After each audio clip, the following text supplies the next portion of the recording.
make. But first, I want you to make a little confession to me. In the past year, I want you to just raise your hand if you've experienced relatively little stress. Anyone? How about a moderate amount of stress? Who's experienced a lot of stress? Yeah, me too. But that is not my confession. My confession is this: I am a health psychologist, and my mission is to help people be happier and healthier. But I fear that something I've been teaching for the last 10 years is doing more harm than good, and it has to do with stress. For years, I've been telling people stress makes you sick. It increases the risk of everything from the common cold to cardiovascular disease. Basically, I've turned stress into the enemy. But I've changed my mind about stress, and today, I want to change yours. Let me start with the study that made me rethink my whole approach to stress. This study tracked 30,000 adults in the United States for 8 years, and they started by asking people, how much stress have you experienced in the last year? They also asked, do you believe that stress is harmful for your health? And then they used public death records to find out who died. Okay. Some bad news first. People who experienced a lot of stress in the previous year had a 43% increased risk of dying. But that was only true for the people who also believed that stress is harmful for your health. People who experienced a lot of stress but did not view stress as harmful were no more likely to die. In fact, they had the lowest risk of dying of anyone in the study, including people who had relatively little stress. Now, the researchers estimated that over the 8 years they were tracking deaths, 182,000 Americans died prematurely, not from stress, but from the belief that stress is bad for you. That is over 20,000 deaths a year. Now, if that estimate is correct, that would make believing stress is bad for you the 15th largest cause of death in the United States last year, killing more people than skin cancer, HIV, AIDS, and homicide. You can see why this study freaked me out. Here I've been spending so much energy telling people stress is bad for your health.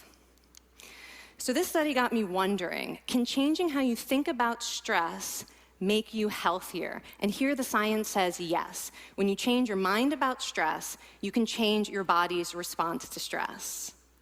Now, to explain how this works, I want you all to pretend that you are participants in a study designed to stress you out. It's called the social stress test. You come into the laboratory, and you're told you have to give a 5-minute impromptu speech on your personal weaknesses to a panel of expert evaluators sitting right in front of you. And to make sure you feel the pressure, there are bright lights and a camera in your face, kind of like this. And the evaluators have been trained to give you discouraging nonverbal feedback, like this.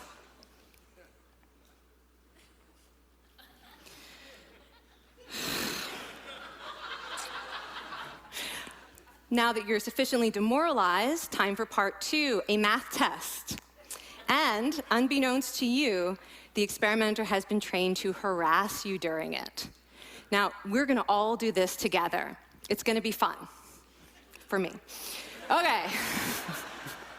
I want you all to count backwards from 996 in increments of 7. You're gonna do this out loud as fast as you can, starting with 996. Go. Go faster. Faster, please. You're going too slow. Stop, stop, stop, stop. That guy made a mistake. We're gonna have to start all over again. You're not very good at this, are you? Okay, so you get the idea. Now, if you were actually in this study, you'd probably be a little stressed out. Your heart might be pounding, you might be breathing faster, maybe breaking out into a sweat. And normally, we interpret these physical changes as anxiety or signs that we aren't coping very well with the pressure. But what if you viewed them instead as signs that your body was energized, was preparing you to meet this challenge? Now, that is exactly what participants were told in a study conducted at Harvard University. Before they went through the social stress test, they were taught to rethink their stress response as helpful. That pounding heart is preparing you for action. If you're breathing faster, it's no problem. It's getting more oxygen to your brain. And participants who learned to view the stress response as helpful for their performance, well, they were less stressed out, less anxious, more confident. But the most fascinating finding to me was how their physical stress response changed. Now, in a typical stress response, your heart rate goes up and your blood vessels constrict like this. And this is one of the reasons that chronic stress is sometimes associated with cardiovascular disease. It's not really healthy to be in this state all the time. But in the study, when participants viewed their stress response as helpful, their blood vessels stayed relaxed like this. Their heart was still pounding, but this is a much healthier cardiovascular profile.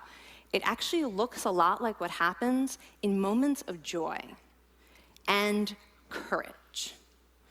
Over a lifetime of stressful experiences, this one biological change could be the difference between a stress-induced heart attack at age 50 and living well into your 90s. And this is really what the new science of stress reveals, that how you think about stress matters. So my goal as a health psychologist has changed. I no longer want to get rid of your stress. I want to make you better at stress. And we just did a little intervention. If you raised your hand and said you'd had a lot of stress in the last year, we could have saved your life. Because hopefully the next time your heart is pounding from stress, you're going to remember this talk, and you're going to think to yourself, this is my body helping me rise to this challenge. And when you view stress in that way, your body believes you, and your stress response becomes healthier. Now, I said I have over a decade of demonizing stress to redeem myself from. So we are going to do one more intervention. I want to tell you about one of the most underappreciated aspects of the stress response. And the idea is this: stress makes you social. To understand this side of stress, we need to talk about a hormone, oxytocin. And I know oxytocin has already gotten as much hype as a hormone can get. It even has its own cute nickname, the cuddle hormone, because it's released when you hug someone. But this is a very small part of what oxytocin is involved in. Oxytocin is a neurohormone. It fine-tunes your brain's social instincts.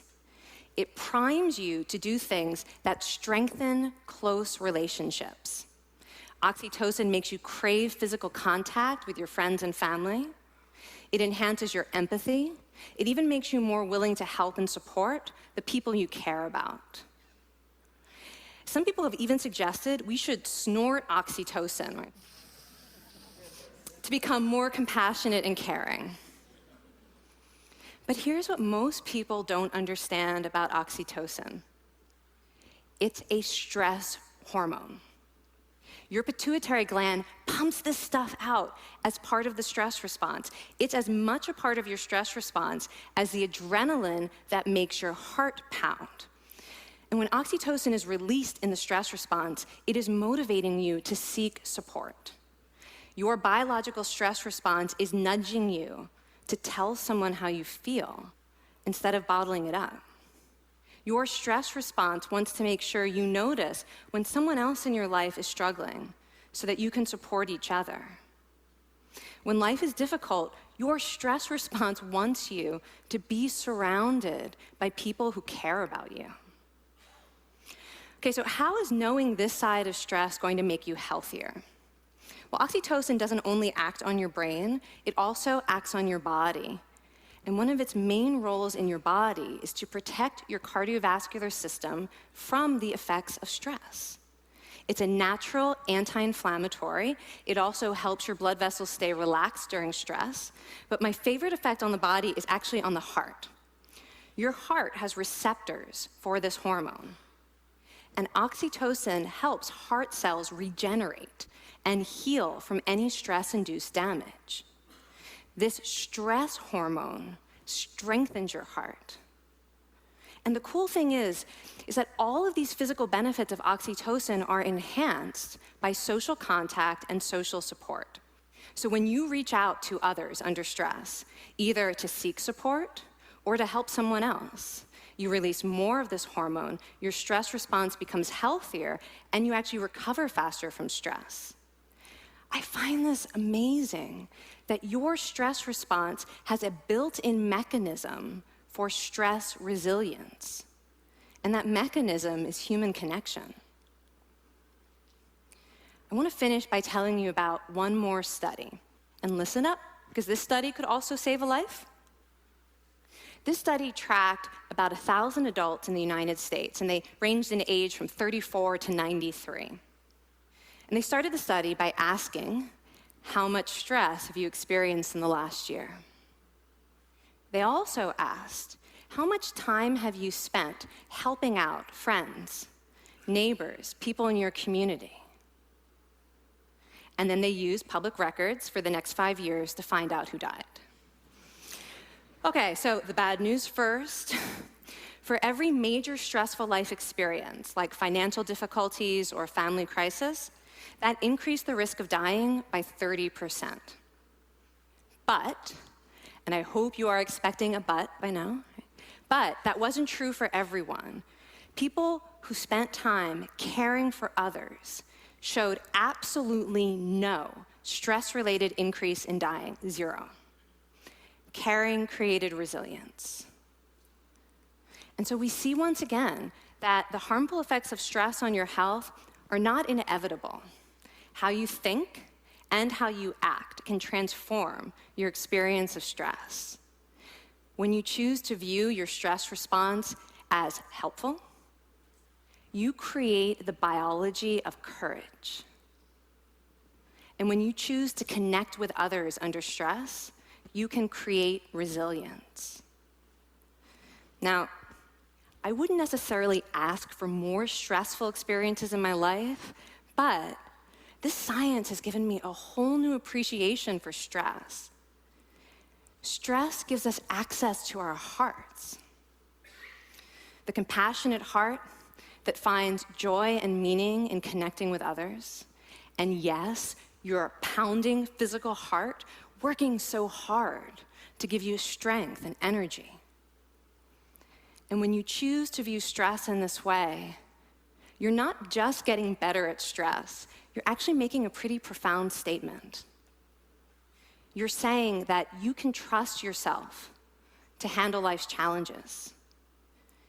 And you're remembering that you don't have to face them alone.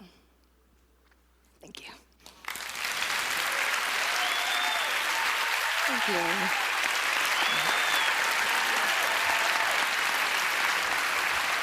I mean, this is kind of amazing what you're telling us. It seems amazing to me that a belief about stress can make so much difference to someone's life expectancy.